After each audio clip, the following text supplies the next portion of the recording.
যুক্তরাষ্ট্রের সাথে বাংলাদেশের সম্পর্ক কেমন হবে তা নির্ভর করে বাংলাদেশ সরকার অভ্যন্তরীণ সমস্যাগুলো কিভাবে এবং কত দ্রুত সমাধান করবে বলে মন্তব্য করেন উইলসন সেন্টারের সাউথ এশিয়া ইনস্টিটিউটের পরিচালক মাইকেল কুগলম্যান।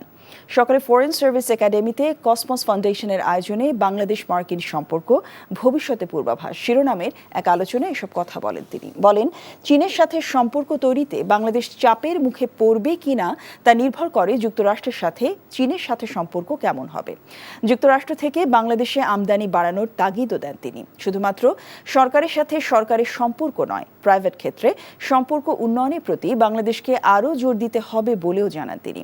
আলোচনায় উপস্থিত ছিলেন ফাউন্ডেশনটির চেয়ারম্যান এনায়েতুল্লাহ খান সহ ঊর্ধ্বতন কর্মকর্তাবৃন্দ। রান্নায় আমার ভালোবাসা Jamuna gas stove. Jamuna gas stove, আধুনিক, নিরাপদ ও দীর্ঘস্থায়ী।